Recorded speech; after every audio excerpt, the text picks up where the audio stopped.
So we have already started this November 2025 paper, and we had some questions done, um, I think 1 week ago.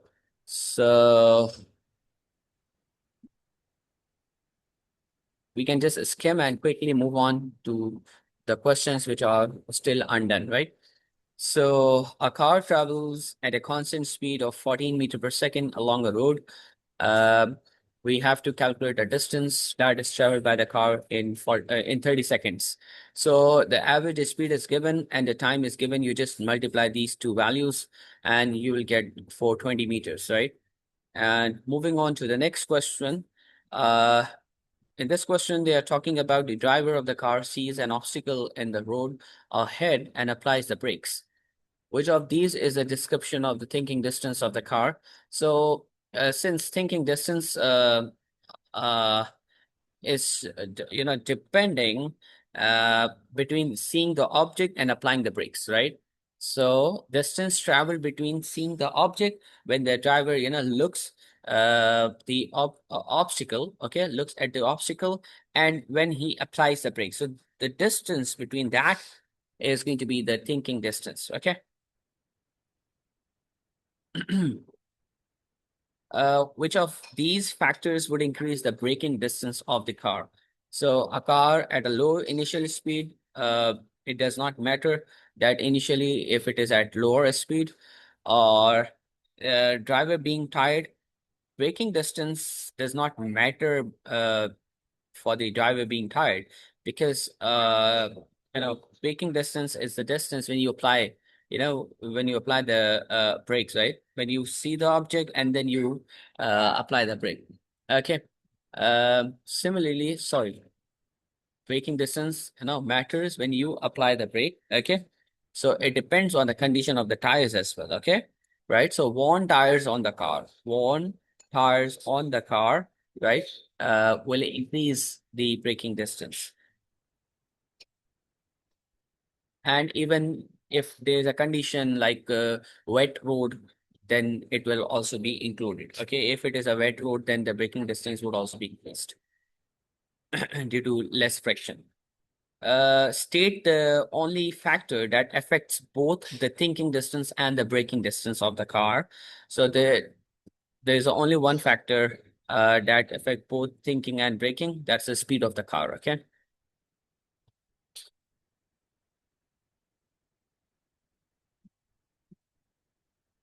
It does not matter that initial speed is considered. Okay.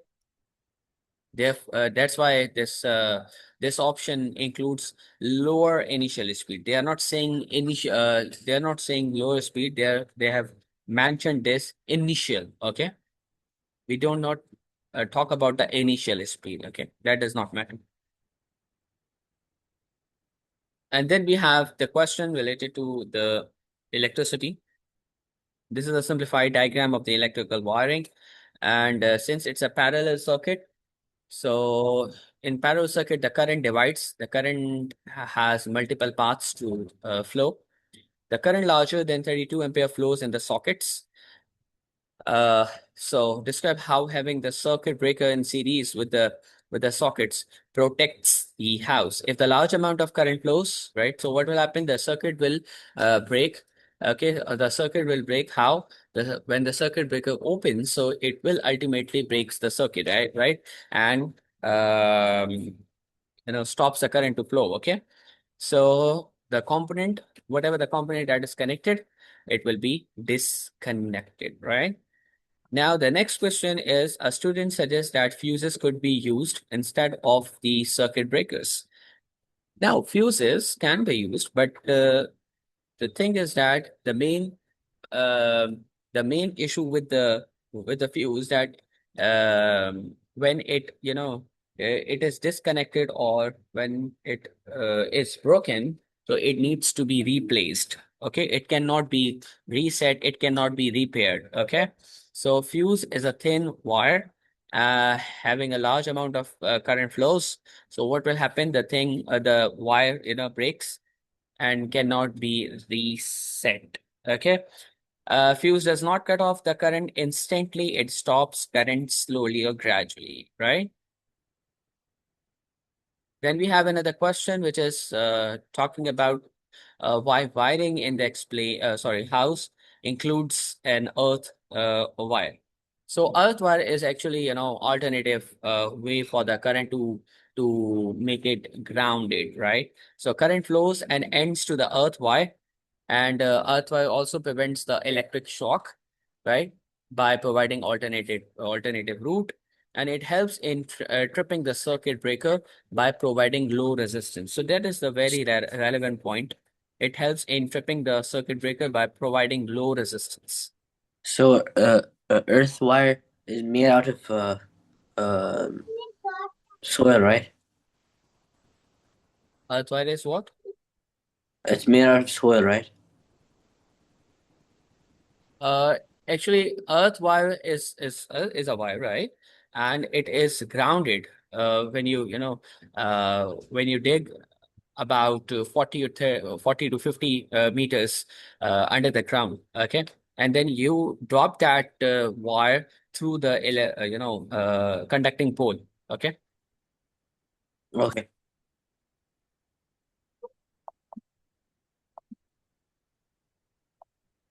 Now, the diagram shows a force pulling a block up a ramp. And here you can see that I have labeled 2 points A and B.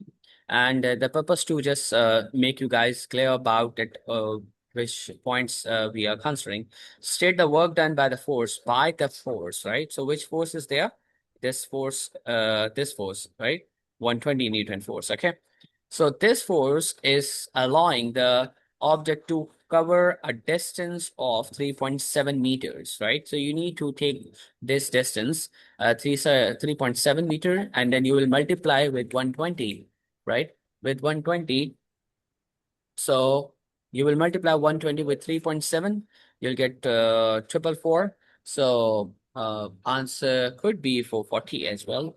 And why you are supposed to write 440? Because it's already given there about 440, number one. And number two is all the values are given in two significance, right?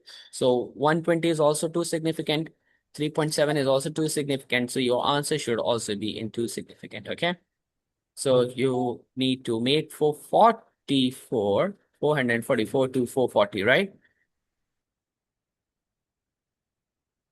Well, sir, can you explain this question again, please?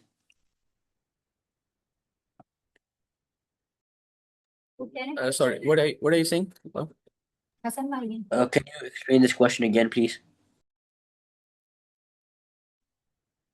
Okay, all right. So the diagram shows a force, right? Pulling a block up a ramp, right? So this block is being, pulled in this direction. You can see the direction of the force, okay? And the distance that is covered is 3.7.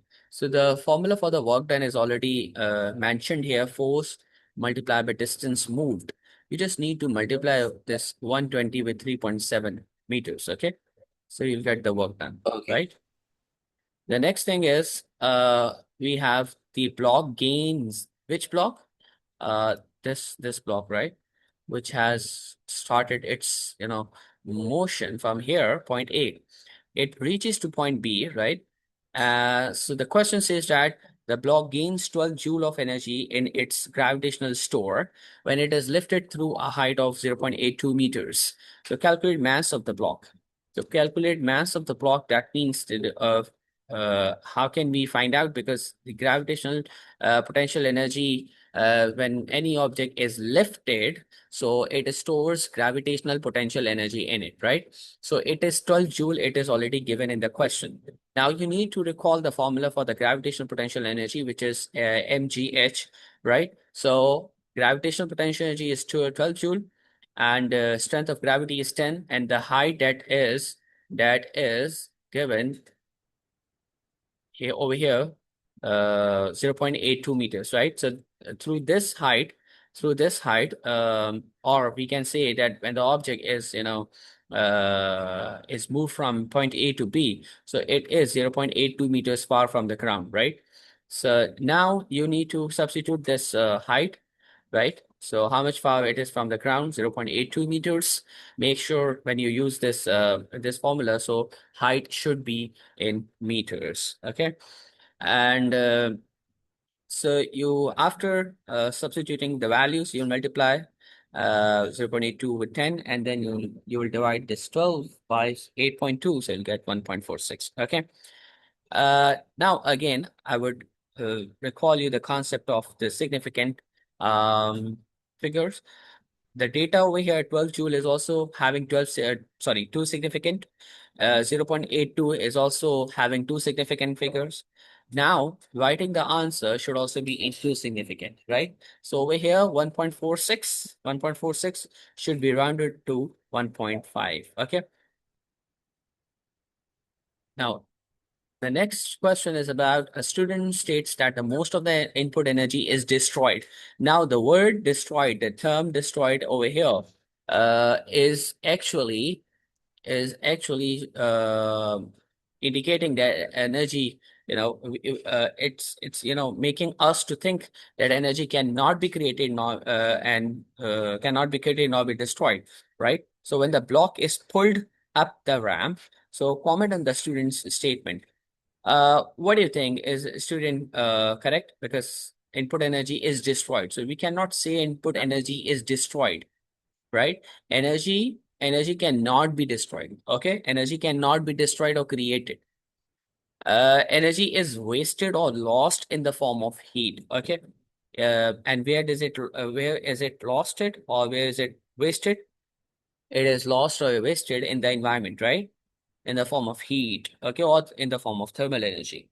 So when the work is done by the 120 Newton force, so what happens? The through the work done, the energy is transferred to the gravitational potential energy. Why? Because it is covering uh, some distance from the ground as well.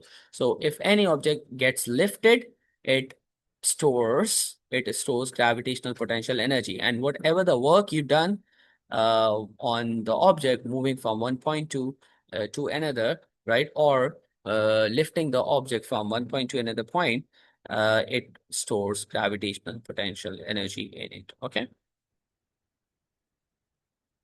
This is not included in your assessment right now.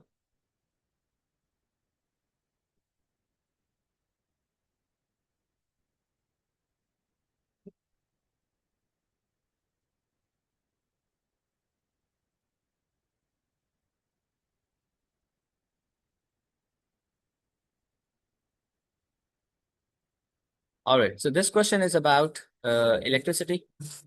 And you can see the basic circuit which is given here. It has the LDR, light dependent resistor. It has a resistor as well connected in series, and there's a constant voltage supply. So add a voltmeter so to the diagram to measure the voltage across, or we can say voltage of resistor R. So we have to attach a voltmeter. We have to attach a voltmeter across the resistor R, right? So you can see how have I connected this voltmeter across this R, right? Okay. So you can see the parallel connection is there, right? Now, the next question is asking about voltage, current, and resistance. What is the linkage between them? Or what is the relation between them? That's V is equals to YR. Okay. Now, voltage across resistor R is 1.9 volts.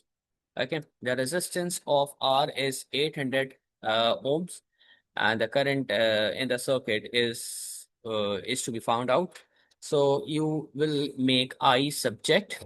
So that's going to be V over R. V is 1.9 and R is 800. So you'll divide and then you'll get the answer. Okay. Now here, what I have done, you will get answer about 0.002375. Okay. Uh, what I have done here, I can get the value in terms of 10 to the power minus 3 or 10 to the power minus 6. So when I'm getting 10 to the power minus 3, so I have kept this number here as it is, and I'm calling it milli because 10 to the power negative 3 is milli, right? So I have written this 2.37 only, And you can see here milliampere is already given here. So there is no need to write 10 to the power minus 3 because milli is already written here. Okay. Milli means 10 to the power minus 3. Okay. Now, here the question is talking about explain why voltage across the light dependent resistor decreases if the brightness of the light in the room increases. So if the brightness increases, the resistance of voltage across LDR decreases. If voltage decreases, that means resistance across the LDR is going to be decreased as well. So the first point needs to be addressed here. Uh, yes, yes, Moz, you are raising your hand, please. Sir, what's the function of the LDR? LDR. Okay, so you must have seen the street lights that are operated when the brightness decreases or when the brightness increases. When the sun sets, so the lights gets switched on automatically, right? And when the sun rises, so what happens? These street lights are switched off automatically. So actually, the LDR is installed in in those devices, okay, where it changes its resistance and allowing the current in different amount when the brightness of the surrounding increases or decreases, okay, right? Okay. And how the brightness is being controlled. So you already know that the sun, is giving the light. So the brightness is depending on the sun as well. Okay. So, well, this is one of the applications. There are many other applications as well. Even light dependent resistor LDR is also used in line following robots. Okay. Or line proportional robots as well. Okay. Where the robot has to take a decision, has to take the route by observing the uh, the white or black or red or white color of the routes. Okay. So, well, it has many other applications as well. So as the resistance of LDR decreases, so that means the voltage across the LDR also decreases, right? So due to increase in the brightness of the light, this is going to be the one point. The next point is um, the current would also increase. Why? Because if the resistance decreases, the current would increase. Okay. So voltage across the resistor R increases, right?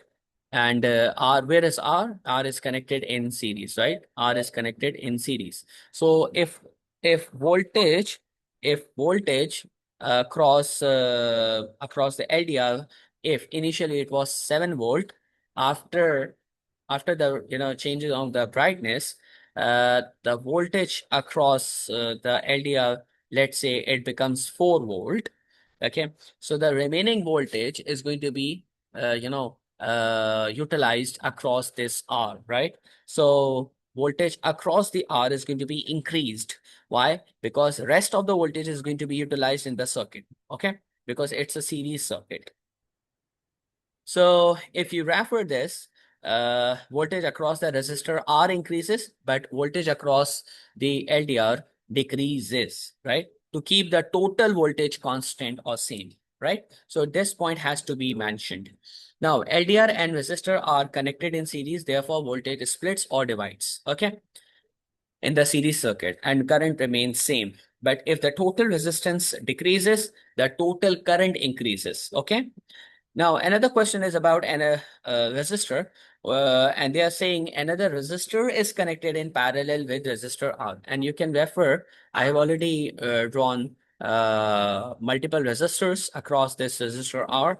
So when you add the resistors in parallel, so effective resistance decreases, right? Effective resistance decreases, okay? So when effective resistance decreases, so the overall resistance would also decrease and the current will increase, right? So ultimately, how can we write the answer? Effective or combined resistance would decrease if the resistors are connected in parallel combination, right?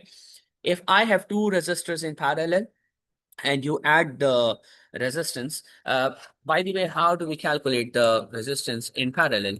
Uh, we use this formula, okay? 1 over R equals to 1 over R1 plus 1 over R2 plus 1 over R3. So it depends that whatever the number of resistors they are connected, you'll be substituting the values in R1, R2, and R3, and then you'll get the answer of R. So please do this calculation. It's not a straightforward calculation that you understand, but you need to be very careful when the resistors are connected in parallel. The effective resistance is calculated by using this formula. Okay, right?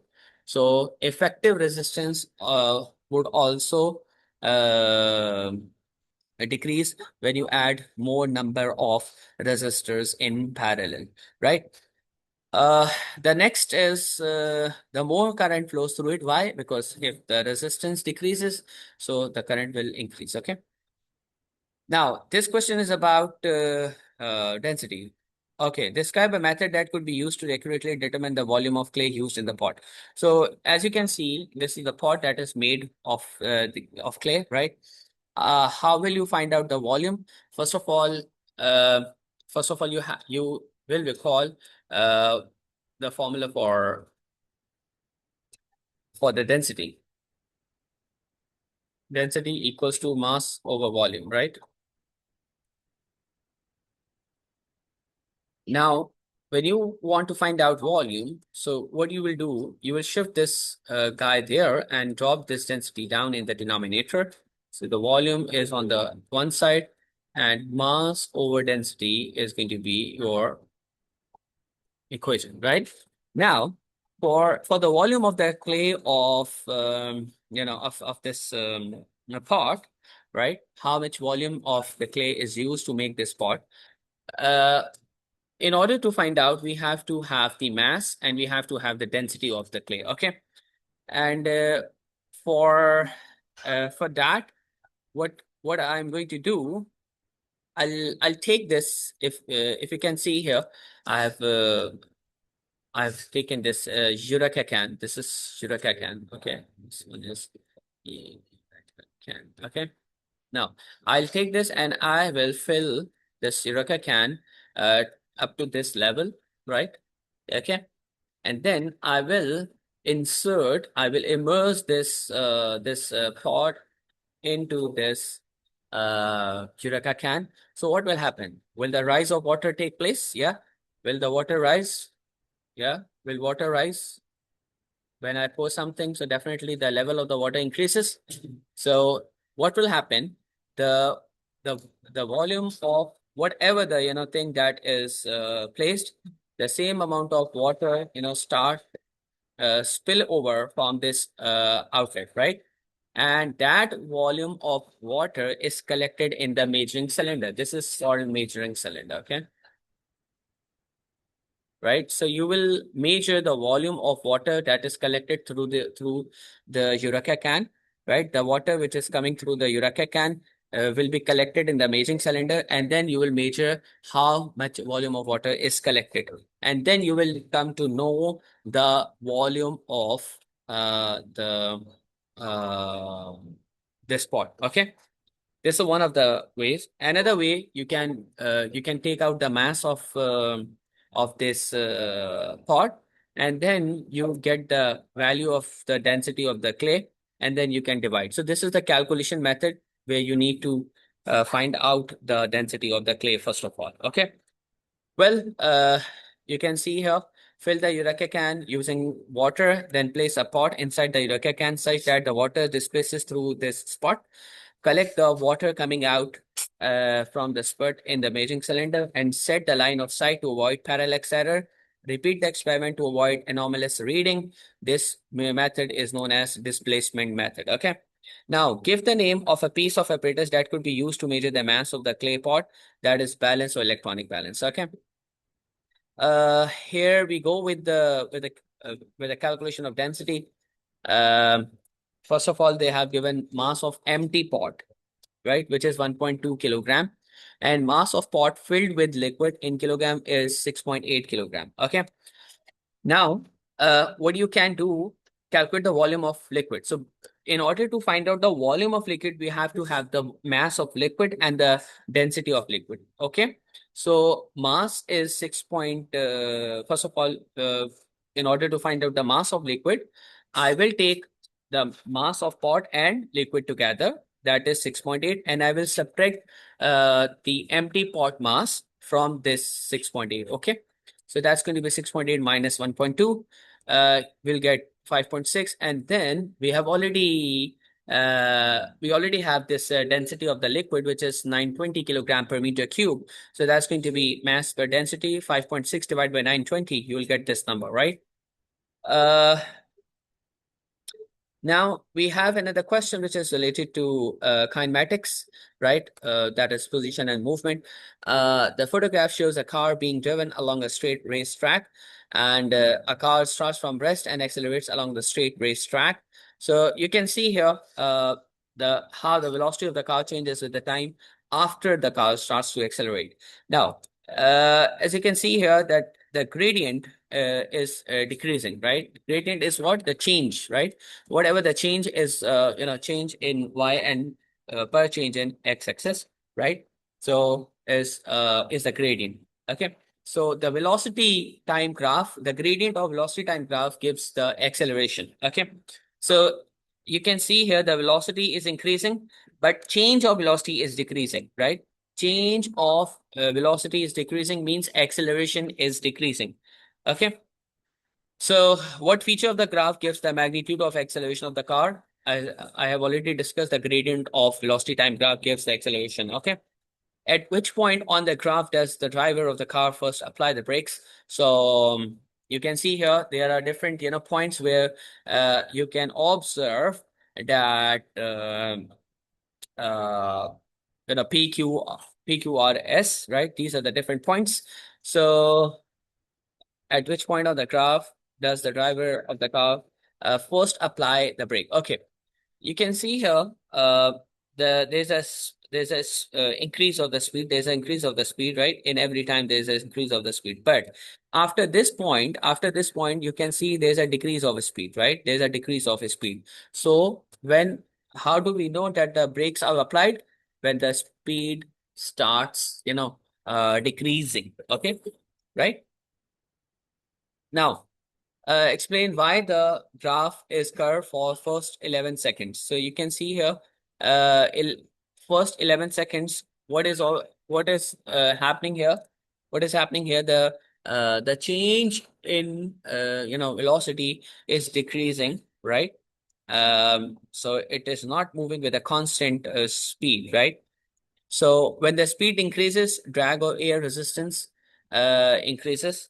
But ultimately, what will happen? There's a force that starts acting on it, or when the object is moving, there's a resultant force which is also acting on it. So initially, it was greater, and ultimately, that resultant force decreases, right? That resultant force decreases, and ultimately, due to this Newton's second law of motion, that when force is decreasing, the acceleration is going to be decreased as well, right? So if resultant force decreases, the acceleration would also decrease. So over here, calculate distance traveled by the car from 11 seconds to 15 seconds. So from 11 to 15. So here we go with 11 seconds till 15 seconds. So the figure that we are obtaining here is a triangle, and area of triangle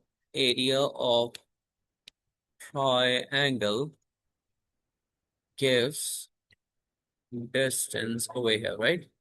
Triangle means that which figure we have taken from the triangle and from velocity time graph. Okay.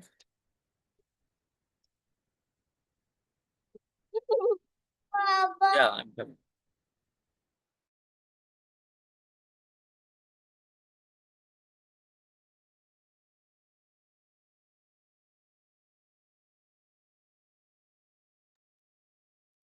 So for that, you have to have the base, you have to have the height. Base is 4, and height is going to be around mm, 1, 2, 3, 4, 5, 6, 7, 8, 9, 10.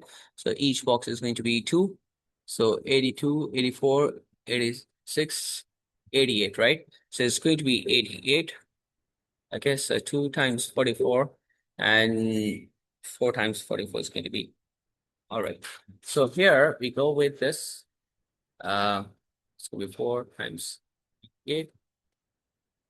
So 176. Okay, right?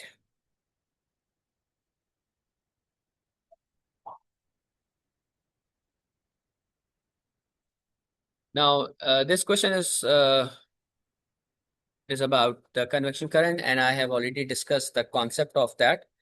Okay, please, you can refer it yourself. How convection currents are formed due to the difference of density is rising of the hot air and the sinking of the cold air, right?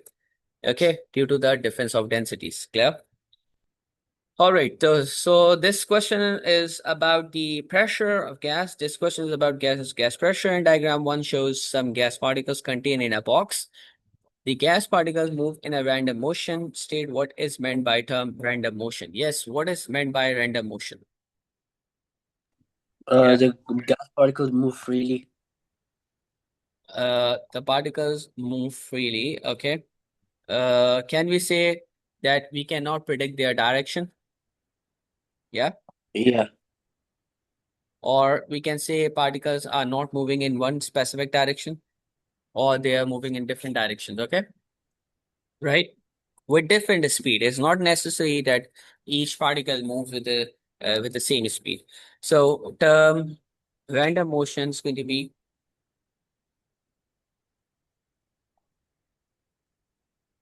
uh, particles are moving with different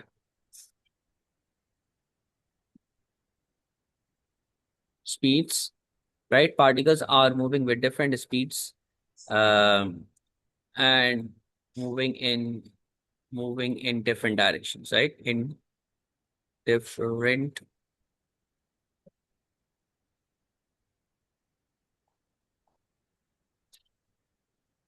directions, right? Now, the gas exerts a pressure due to the gas particles colliding with the walls of the box. Explain how these collisions produce a pressure. I have already discussed this, how the collision, exerts a pressure because when particles collide with each other, so what will happen? They apply a force, right? They apply a force on the walls of container, and the pressure is what? Pressure is force exerted by the particles per unit area. Okay, right? Now the next question is about the volume of the box is increased. Volume of the box. Okay, this volume of the box, this box volume increases, right? But the temperature of the gas remains constant. Again, temperature of the gas remains constant. That means it is referring to the Boyle's law, right? Is this clear? Boyle's law, which is P1V1 equals to P2V2, right? And volume is inversely proportional to the pressure. If you increase the pressure of the gas, the volume of the gas decreases. Okay. Explain how increasing the volume of the box affects the pressure of the gas in the box, right? So assume the amount of gas remains constant. So this is also the condition that needs to be fulfilled.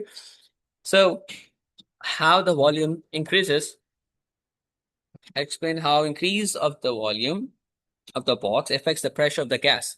Yes. So how the motion of the particles changes as the volume of the gas increases. So first of all, you need to know that when you increase the volume of the gas, the pressure decreases. Number one, and number two is uh, the particles will have the greater distance. Okay, and they will take more time to collide with each other, right? Okay, and there will be less you know collision between the particles. Okay, so the pressure the pressure of gas decreases, the pressure of gas decreases, um, the it's a reverse question of the previous one, right? In which we observed that the piston was pressed, the particles come closer. But over here, since the volume of the gas increases, so the particles will go further, right? So what we can say, the distance between the particles, and we can also write average distance, right? Average distance between the particles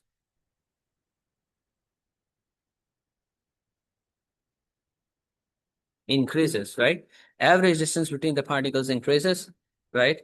And the speed is going to be same, right? Please, this needs to be uh rectified, right? Speed needs to be same, right? Particles take more time. Particles take uh more time, right, to collide. So the distance is also increasing, right? Therefore, so more time to collide, and there will be less frequency of the collision, less frequency of collision, right? So we have the last minute for this. Now here we have the manometer, which is used to measure the pressure, okay, atmospheric pressure. We'll take this height, okay, and we just need to substitute the values. Um, The pressure difference equals to height times density times gravitational field strength. The pressure difference over here is 1850. You people can complete this, right? After this class gets ended. Okay, density is known, 820, and so it's going to be 850 up